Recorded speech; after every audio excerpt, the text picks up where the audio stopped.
Ryan Mitchell stood at his mother's grave with nothing but a worn suit and a broken heart, watching the only woman who ever believed in him get lowered into the ground. But what he didn't know was that his wife, Jessica, was already packing her bags to divorce him and marry his best friend Tyler 3 days after the funeral. Ryan, a struggling bookstore owner who'd spent his last decade caring for his dying mom while his marriage crumbled, believed he'd lost everything when his wife divorced him and handed him papers with Tyler's signature as her lawyer, completely unaware that his mom had secretly built a $300 million empire and left every single dollar to the son she raised alone. Jessica married Tyler in a courthouse ceremony 2 weeks later, flashing her new ring around town while Ryan grieved in their old apartment. But neither his ex-wife nor his former best friend knew about the inheritance letter waiting in a lawyer's office downtown. What happens when a man who lost everything discovers he's worth $300 million and the wife who abandoned him at his lowest comes crawling back? What did Ryan do when he inherited $300 million that would shock his ex-wife so completely she'd question every choice she ever made? And why would a betrayal so deep, a divorce so cold, and a best friend's ultimate deception lead to a revenge so calculated it would leave everyone speechless? Ryan Mitchell's hands trembled as he held the cheap coffee in the fluorescent-lit waiting room of Patterson and Associates law firm. The letter had arrived yesterday, formal and urgent, requesting his presence for matters concerning the estate of Margaret Rose Mitchell. He'd almost thrown it away. His mother had died 3 weeks ago with nothing but medical bills and memories, and he'd buried her with money scraped together from maxing out his last credit card. The divorce papers sat in his messenger bag, signed and finalized yesterday. Jessica, his wife of 8 years, ex-wife now, the woman who'd promised to stand by him through everything, had waited exactly 72 hours after his mother's funeral to tell him she was leaving. Not just leaving, she was marrying Tyler Brooks, his best friend since college, the successful real estate developer who'd sat beside Ryan at the funeral and squeezed his shoulder while whispering condolences. Ryan remembered that moment with crystal clarity now. Tyler's hand on his shoulder, heavy with false sympathy. Jessica standing on Tyler's other side, her eyes dry, her hand already bare of the modest wedding ring Ryan had saved 6 months to buy. She'd removed it. At his mother's funeral, she'd already removed it. "Mr. Mitchell?" A woman in her 50s appeared, professional and kind-eyed. "I'm Dorothy Patterson. Please come with me." The office smelled like leather and old books, reminding Ryan painfully of his own struggling bookstore, the one Jessica had called "your little hobby" during their last fight. Dorothy gestured to a chair across from her massive desk and opened a file that seemed impossibly thick. "I understand this is a difficult time," Dorothy began, studying his face with an expression he couldn't read. "Your mother was a remarkable woman, Ryan. She was also one of my most meticulous clients for the past 30 years. Ryan blinked. "Client? My mom worked as a nurse. She could barely afford—" "Your mother," Dorothy interrupted gently, "was a brilliant investor and entrepreneur. She started with nothing, built everything in secret, and protected you from that world deliberately." The room tilted slightly. Ryan gripped the armrests. Dorothy slid a document across the desk. "Your mother's estate is valued at $307 million. You are the sole beneficiary. Everything, the investment portfolio, the commercial properties, the technology patents she acquired, the venture capital holdings, all of it transfers to you, effective immediately." The words made no sense. Ryan stared at the numbers, at his mother's signature. At the date, she'd updated this will 6 months before her death, when she could barely hold a pen. "This can't be real," he whispered. Dorothy opened another folder. "Your mother started investing in the early 80s with $500. She had an extraordinary talent for identifying emerging markets and undervalued companies. She bought property in Brooklyn before it gentrified, invested in tech startups before Silicon Valley became Silicon Valley, acquired patents for medical devices that became industry standard. She lived modestly, reinvested everything, and never touched the principal." "Why didn't she tell me?" Ryan's voice cracked. "She wanted you to build your own life, make your own choices without the weight or temptation of wealth. She left you a letter." Dorothy handed him an envelope, his mother's handwriting across the front. Ryan's hands shook as he opened it. His mother's voice echoed through every word. My dearest Ryan, if you're reading this, I'm gone, and you're probably confused and angry. I kept this secret because I needed to know you'd become the man I raised you to be without money influencing your path. You chose compassion over profit when you opened that bookstore. You chose love when you married Jessica. You chose sacrifice when you cared for me these last years instead of chasing success.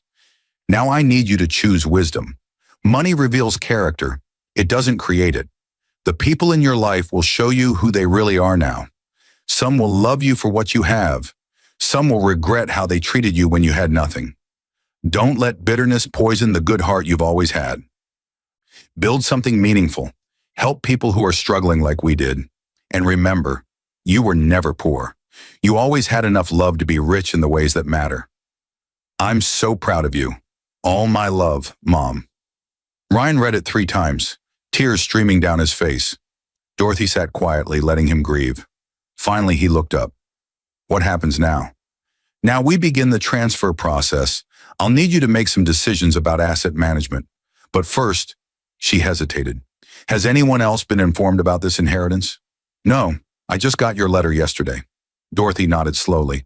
I asked because your mother included specific instructions about discretion.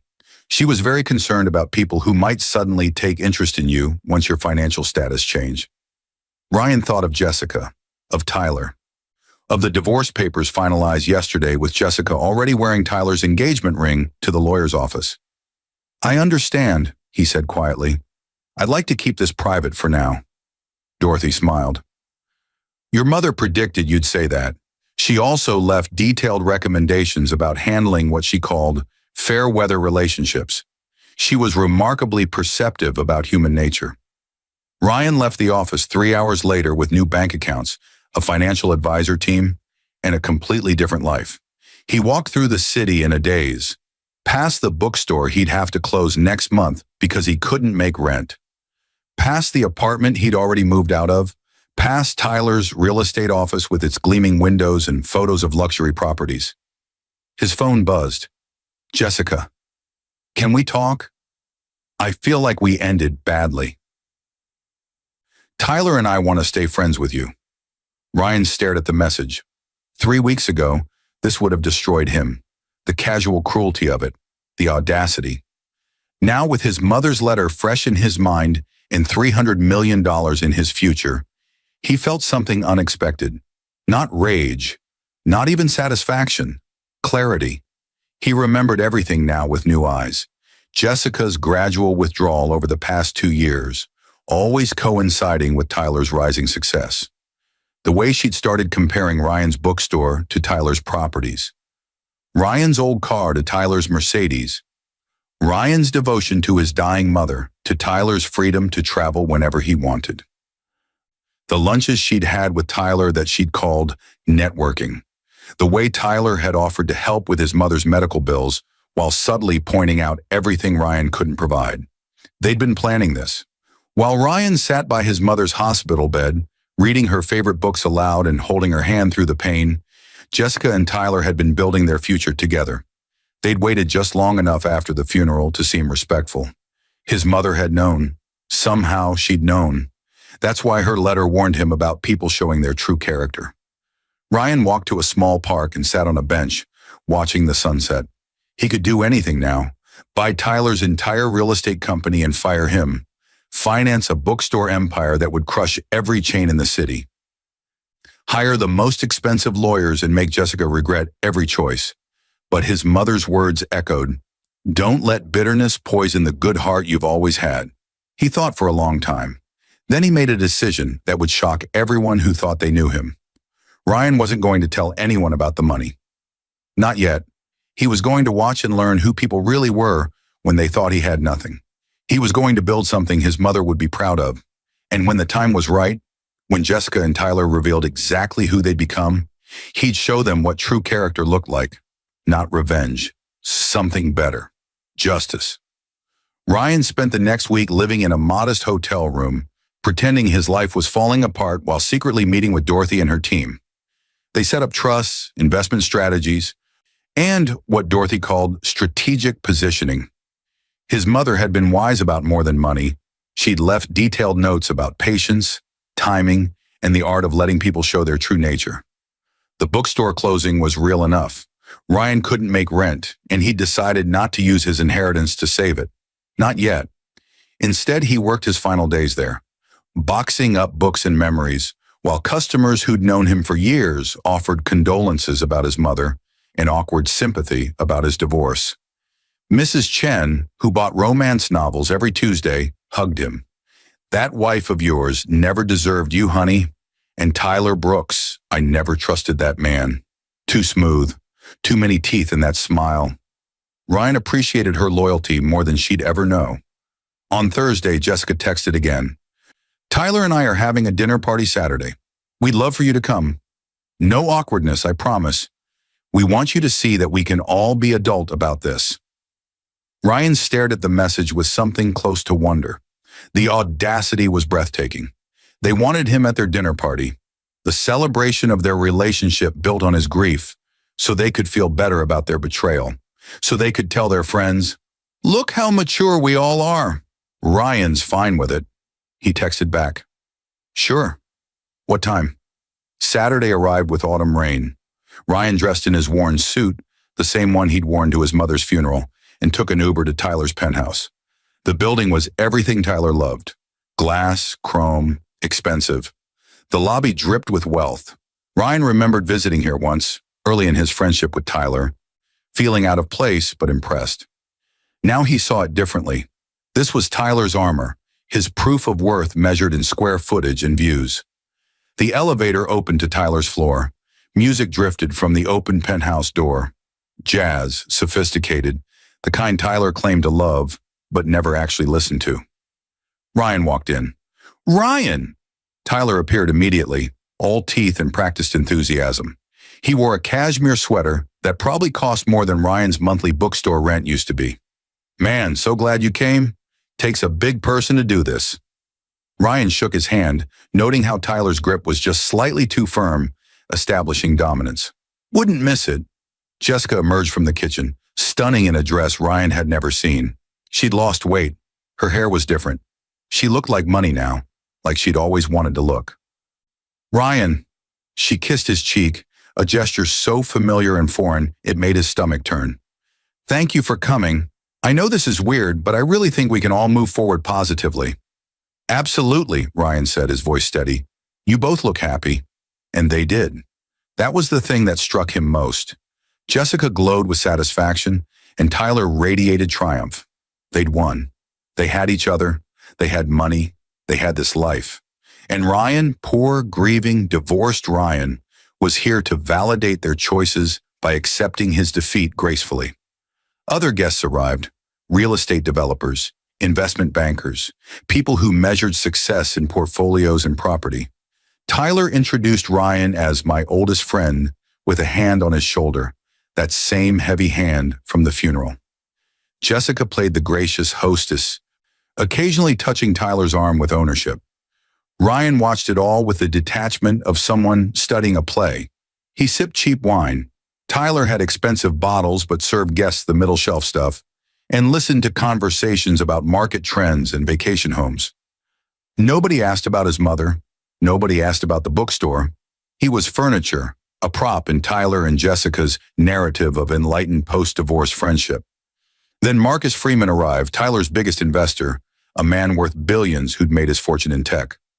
Ryan had met him once, years ago, at another of Tyler's parties. "Tyler," Marcus boomed, "hell of a place you've got here. Must be doing well with those Brooklyn developments." Tyler's smile was pure smugness. "Can't complain. We're expanding into Queens next year. Actually, I wanted to talk to you about a partnership opportunity." "Always hustling," Marcus laughed. "That's what I like about you, Brooks. You know how to spot opportunity." His eyes landed on Ryan. "Don't I know you?"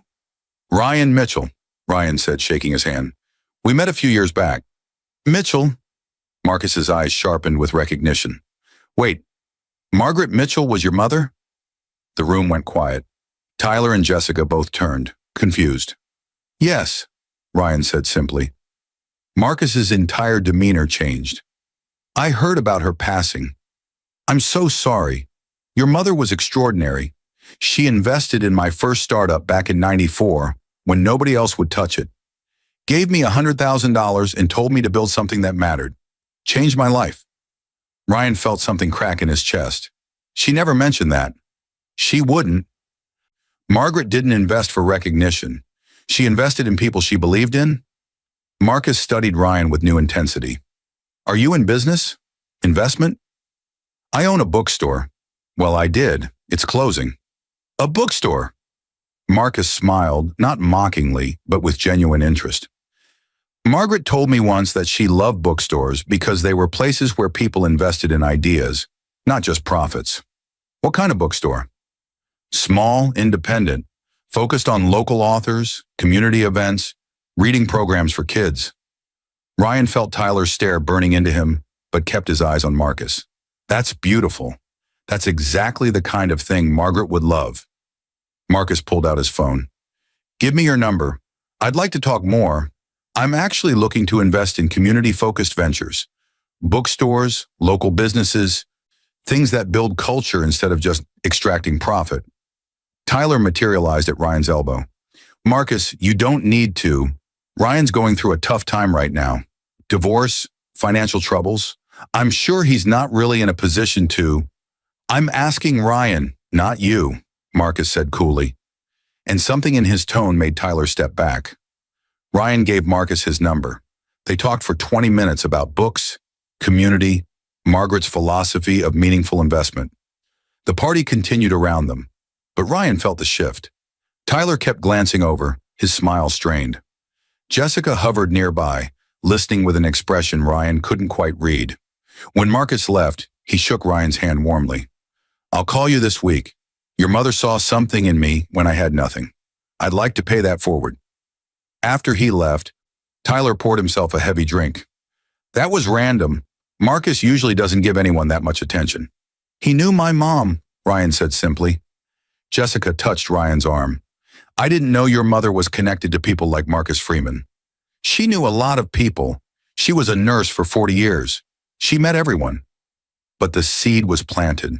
Ryan could see it in Jessica's eyes in the way Tyler reassessed him.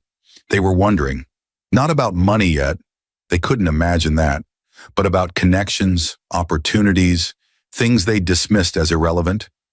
Ryan left early, thanking them for their hospitality. As he walked out, he heard Tyler's voice, lower now, talking to Jessica. Did you know his mother knew Marcus Freeman? That could have been useful before we... The door closed on the rest. Monday morning, Marcus Freeman called. They met at a coffee shop in Brooklyn, far from Tyler's world of glass and chrome. I looked into your bookstore, Marcus said, sliding a folder across the table. Mitchell's Books.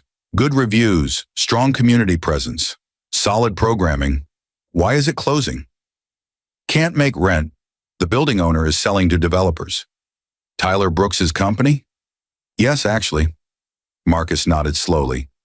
Your mother taught me that the best investments aren't about maximum profit. They're about maximum impact.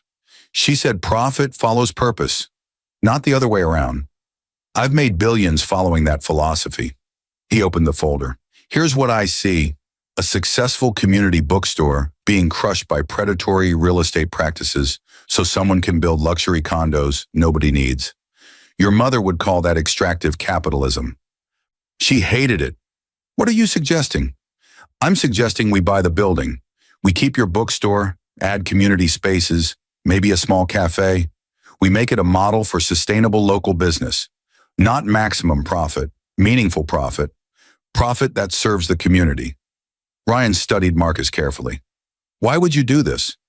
Because your mother invested in me when I needed it, and she taught me that wealth is responsibility. Also, Marcus smiled slightly, because Tyler Brooks represents everything I dislike about modern real estate. Extractive, soulless, community-destroying. Your mother told me once that she worried about people like him, people who measure worth in possessions rather than contributions. She said that? She said a lot of things. She was remarkably perceptive about character. Marcus leaned back. So, are you interested? Ryan thought about his mother's letter, about building something meaningful, about not letting bitterness poison his heart, but still standing up for what mattered. Yes, he said, but on one condition, we do this right. Fair wages, sustainable practices, genuine community involvement. Not just a vanity project. Marcus extended his hand. Your mother would be proud. The purchase happened quickly. Marcus Freeman's lawyers moved faster than Tyler's could react. The building that housed Mitchell's books was sold to Freeman Capital before Tyler even knew it was happening. The deal included protections for existing tenants and strict requirements about maintaining community-focused businesses. Tyler called Ryan, his voice tight. Did you know Marcus Freeman was buying that building? He mentioned he was interested in community preservation. Community preservation. Tyler laughed bitterly. That's prime development property. We were going to... He stopped. Never mind. It's just surprising, that's all. Marcus usually doesn't get involved in small-scale stuff. Maybe he's changing his focus, Ryan said, and let the silence stretch. After Tyler hung up, Ryan allowed himself a small smile. Not revenge, just consequences. The bookstore reopened with funding for renovation. Marcus insisted they do it right. Better shelving, comfortable reading areas, a small performance space for local authors and musicians. He invested $2 million in what he called community infrastructure. Word spread. Local papers covered the story. Billionaire Marcus Freeman saves beloved bookstore, defies development trend.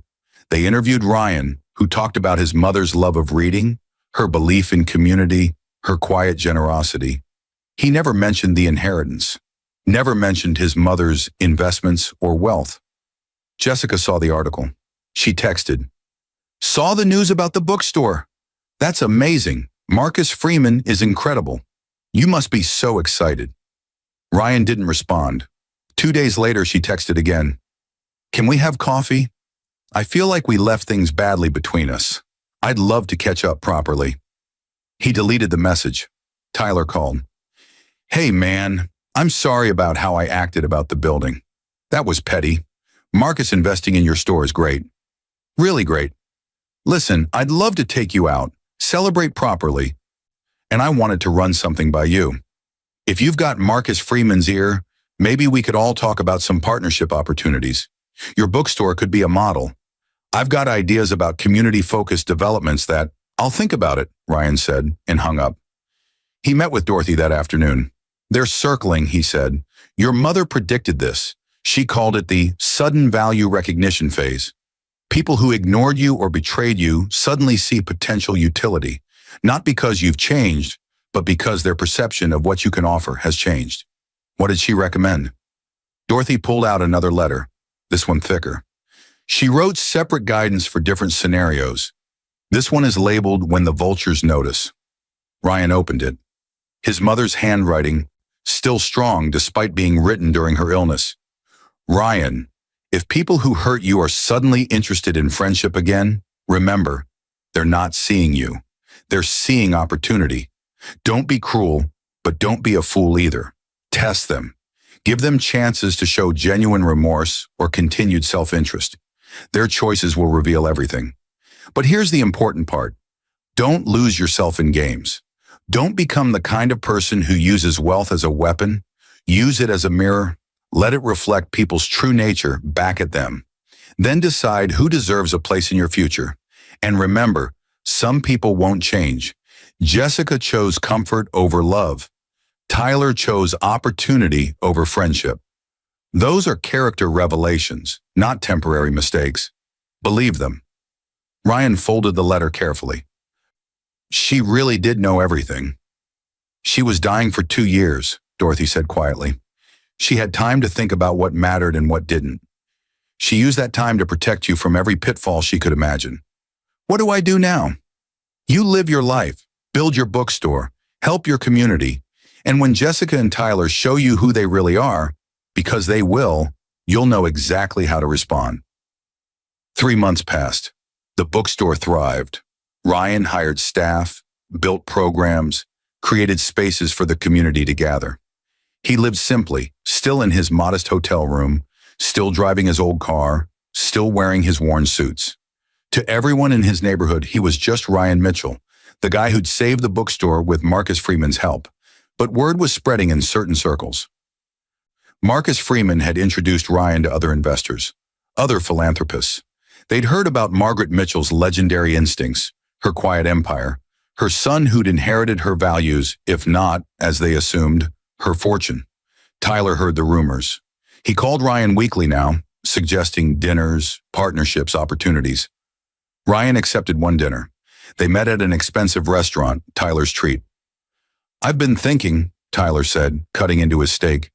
"You and Marcus have something special. Real community connection. I've got capital and development expertise. What if we partnered? We could do genuine community-focused development. Not the extractive stuff. Real sustainable growth." Ryan sipped his water.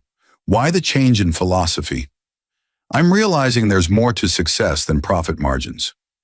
Jessica has been pointing it out too. She always said you had the right values, even when we—" He stopped, regrouped. "Even when things were difficult." "Jessica said that?" "She feels terrible about how things ended. She said so many times. The timing was awful, right after your mom's funeral. We weren't thinking clearly. We were caught up in our own stuff and didn't consider your feelings." Ryan set down his glass carefully. "You were caught up in your own stuff." "Yes, exactly." Tyler leaned forward. "Listen, I know I screwed up. I know the way things happened wasn't right. But I've known you since college, man. That matters. And now we have a chance to do something meaningful together. Something your mom would have been proud of." The invocation of his mother made Ryan's jaw tighten. Don't what? "Don't use my mother to manipulate me. You never knew her. You visited once in 2 years while she was dying. Once. For 20 minutes. You brought expensive flowers she was allergic to and talked about your properties the entire time." Tyler's face reddened. "That's not fair. I was busy. I didn't know she—" "You didn't care," Ryan said quietly. "You didn't care because she was dying and couldn't offer you anything. Just like you didn't care about me once Jessica decided I couldn't offer her the lifestyle she wanted. Now wait a minute. I'm not angry, Tyler. I'm just clear. You're here because you think I'm connected to Marcus Freeman's money. You think I'm a gateway to opportunities. You're not wrong about that. But what you don't understand is that I learned from my mother how to recognize people who love what you have versus people who love who you are." Tyler's expression hardened. "So what? You're just going to cut me out? Forget 15 years of friendship?" "I'm not forgetting anything. That's the problem. I remember all of it, including the parts you'd prefer I didn't." Ryan stood, placed money on the table for his meal. "The bookstore is doing well. Thanks for asking. I'm helping 3 other community businesses Marcus is investing in. Also, thanks for asking. And I'm starting a foundation in my mother's name to support small business owners facing predatory real estate practices. Really appreciate your concern about all that." He walked out. Tyler didn't follow. Jessica called the next day. Her voice was tight, controlled. "Tyler said you basically accused him of using you. That's not fair, Ryan. He genuinely cares about you. Is that why you're calling? To defend Tyler?" "Silence, then. I'm calling because I think we need to talk. Really talk. Can I come by the bookstore?" "Why?" "Because I owe you an apology. A real one. Not the surface stuff I said before, but I need to explain some things."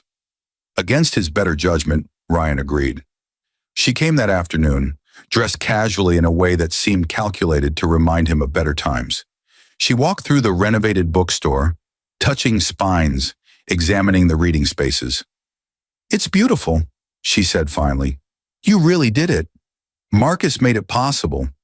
I heard rumors about your mother, that she was more than just a nurse, that she knew people, had investments." There it was. Ryan kept his expression neutral. "My mother was a nurse who lived modestly and left me memories and values. That's all I need." Jessica turned to face him. "I made a mistake, Ryan, leaving you when I did, the way I did. It was cruel and I'm sorry." "You're sorry." "I am. I got caught up in Tyler's world, in the idea of security and success. I forgot what actually mattered. I forgot that you were always there, always steady, always kind. And now," she moved closer, Now I see what Tyler really is. He's obsessed with climbing social ladders, with making deals, with impressing people. He doesn't actually care about community or meaning. He cares about looking like he cares. And you think I'm different? I know you are. You always were. I was just too shallow to appreciate it. Her eyes were wide, sincere. I think we ended things too quickly. I think if we'd waited, if I hadn't been so impulsive, you think we should get back together. I think we should talk about it. I miss you, Ryan. I miss us, the real us, before everything got complicated. Ryan looked at her, really looked at her. She was beautiful, polished, everything she'd wanted to be, and she was empty. He could see it now, the hollowness beneath the shine. No, he said simply. No? You don't miss me, Jessica. You miss the idea of me. Or maybe you miss what you think I've become, but you don't actually know who I am. You never did. That's not true. You left me 3 days after I buried my mother, the only person who ever really loved me unconditionally. You didn't even wait a week. You were already wearing Tyler's ring at the funeral. Her face flushed. I explained that.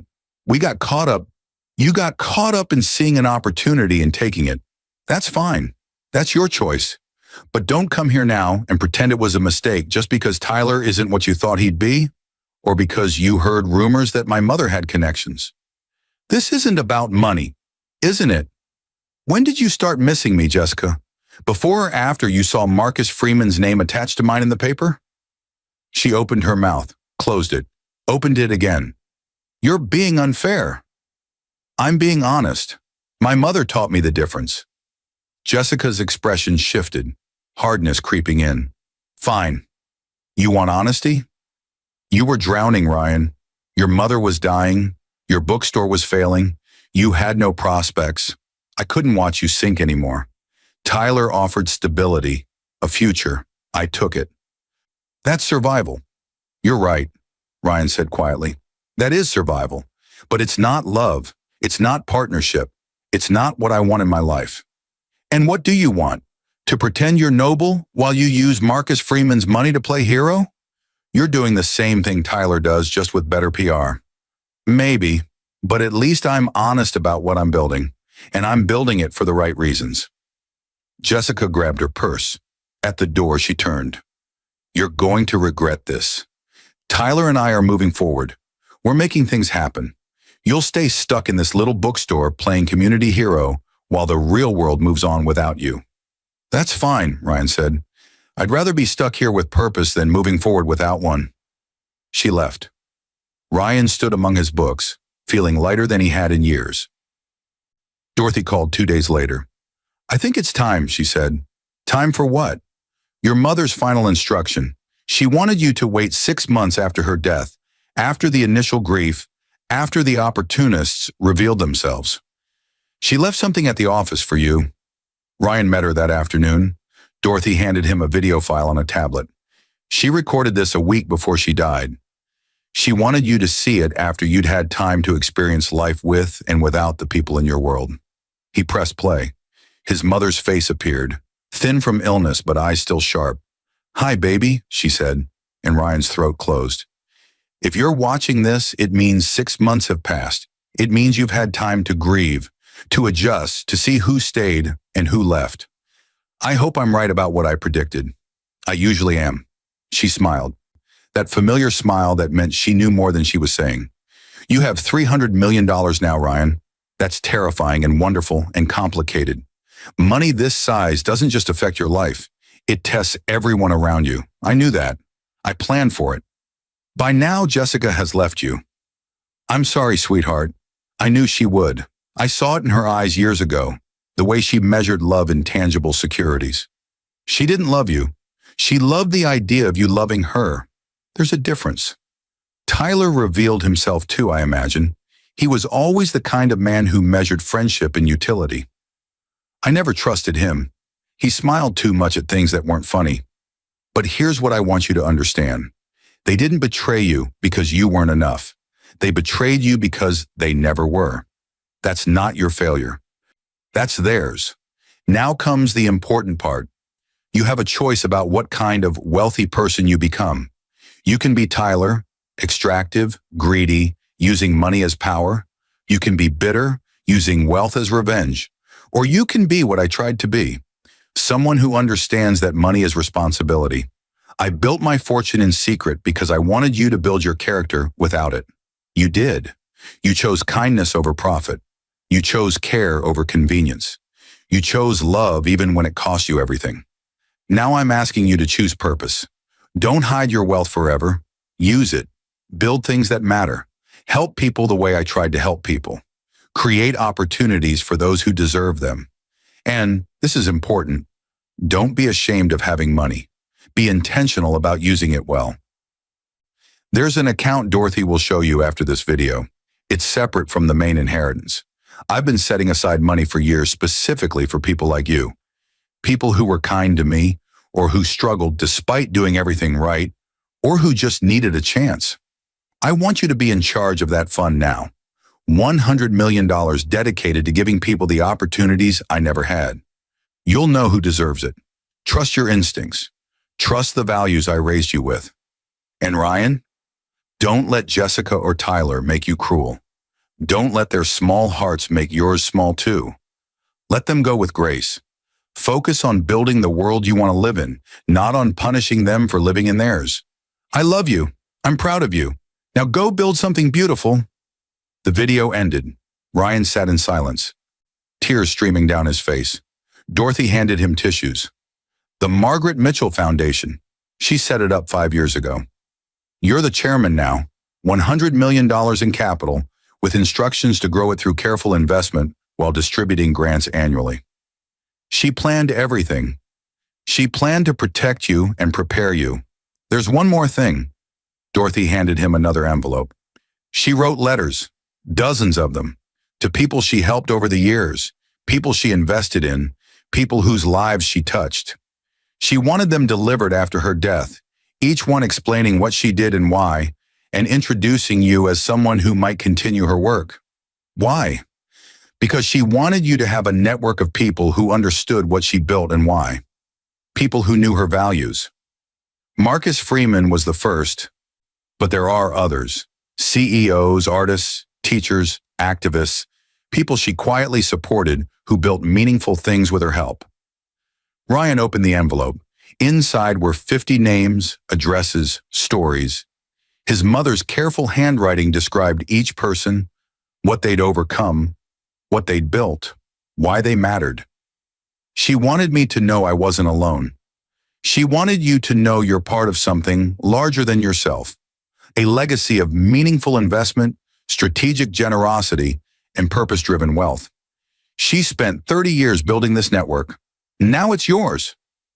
Ryan spent the next 3 months reaching out to the people on his mother's list. Each conversation was revelation.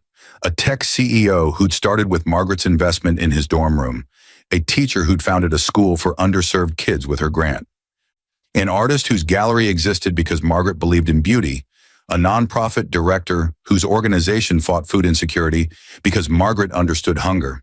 They all knew his mother. They all grieved her. They all wanted to honor her by supporting him. Marcus Freeman organized a gathering, not a party, but a memorial and planning session. 50 people gathered in a community center in Brooklyn, the kind of space Margaret would have loved. They shared stories, memories, and then they talked about the future. Margaret taught me that wealth without purpose is hoarding, Marcus said. She taught me that the point of having money isn't to have more, it's to do more. She lived that philosophy every day. Now we have Ryan, who learned those values firsthand. I propose we formalize our network. We share resources. We coordinate investments. We amplify each other's impact. We build what Margaret started. Everyone agreed. They formed the Margaret Mitchell Network, a coalition of values-driven investors and entrepreneurs committed to purposeful wealth. Ryan became the coordinator, the inheritor not just of his mother's money, but of her mission. News spread. The Wall Street Journal ran a feature, The Secret Billionaire, Margaret Mitchell's Quiet Revolution in Responsible Wealth. The article detailed her strategy, her values, her incredible financial success achieved without exploitation or extraction. Ryan was interviewed, careful to honor his mother's privacy while sharing her philosophy. Tyler called. Ryan let it go to voicemail. Jessica sent a long email, apologizing again, explaining how she'd made mistakes, how she'd grown, how she'd love to reconnect. Ryan deleted it without responding. He ran into them 3 weeks later at a charity gala. The Margaret Mitchell Network was donating $5 million to community development programs. Ryan was there representing the foundation, dressed well now, not flashy but polished, confident, comfortable. Jessica saw him first. Her face went white. Tyler turned, his expression cycling through confusion, recognition, and something like horror. Ryan nodded politely. Jessica, Tyler. Ryan. Jessica's voice was thin. I didn't know you'd be here. I'm with the Margaret Mitchell Foundation. We're donors. Tyler's jaw worked. Your mother's foundation? My mother built it. I run it now. The pieces were clicking together for them. The rumors, the connections. Marcus Freeman. The Wall Street Journal article they'd obviously read. The money that had been there all along. Hidden. Waiting. You inherited, Tyler started. I inherited my mother's values and her life's work. Yes. Jessica touched her throat, her new diamond necklace catching light. You let us think. I didn't let you think anything. You thought what you wanted to think. You saw what you wanted to see. Neither of you ever asked about my mother's life, her work, what mattered to her. You were too busy measuring success in ways she taught me didn't matter. That's not fair, Tyler said, his voice rising. You deliberately hid. I deliberately lived my life. You deliberately showed me who you were when you thought I had nothing. Thank you for that. It was clarifying. Marcus Freeman appeared at Ryan's elbow. Ryan, they're ready for the announcement. Coming. Ryan turned back to Jessica and Tyler one last time. My mother taught me that character is what you do when nobody's watching and nobody will know. You both showed me your character perfectly. I hope you build the life you wanted together. I really do. I just won't be part of it. He walked away. Behind him, he heard Jessica's sharp intake of breath, Tyler's muttered curse. He didn't look back. On stage, Ryan announced $5 million in grants to 12 community organizations. He talked about his mother's vision, her values, her belief that wealth was responsibility. He introduced the Margaret Mitchell Network and its mission to transform how wealth worked in society. The applause was thunderous. Afterward, during the reception, a young woman approached him. She looked nervous, maybe 25, dressed in second-hand professional clothes. Mr. Mitchell, I'm Sarah Chen. I run a nonprofit literacy program in the Bronx. We serve immigrant families. Your mother donated to us for 5 years. She never met me, never visited, never asked for recognition. She just believed in what we were doing. When she died, I cried for a week. She changed my life and the lives of thousands of kids. Ryan felt his chest tighten. Thank you for telling me that. I wanted you to know what you're doing, continuing her work, it matters. She saw people others ignored. She invested in hope when it was cheaper to invest in cynicism. That's rare. That's precious. They talked for an hour. Sarah told him about her programs, her dreams, the obstacles she faced. Ryan listened, really listened, the way his mother had taught him. When she left, Dorothy appeared. Your mother would be so proud. I hope so. I know so. You chose grace over revenge, purpose over bitterness, building over destroying. That's who she raised you to be. Ryan looked around the room, at the people talking about community, about impact, about meaning. His mother's people, his people now. He thought about Jessica and Tyler, probably still reeling in some corner, calculating what they'd lost. He thought about his mother's letter, her warning about bitterness poisoning good hearts. He felt no bitterness, just clarity, just purpose, just the solid foundation of knowing he'd become exactly who his mother raised him to be. Dorothy, he said, I want to expand the Foundation's scholarship program. I want to focus on people caring for sick relatives, people who sacrifice career advancement for family. People like I was. Your mother allocated funding for exactly that. She called it the Caretaker Fund. $10 million for people who choose love over ambition. Of course she did. Of course she'd thought of everything. Ryan smiled. Then let's get started. Across the room, Tyler and Jessica left early, their exit quiet and unnoticed. Ryan saw them go and felt nothing but peace. They'd shown him who they were. He'd shown them who he'd become, and he'd built something his mother would be proud of. That's all that mattered.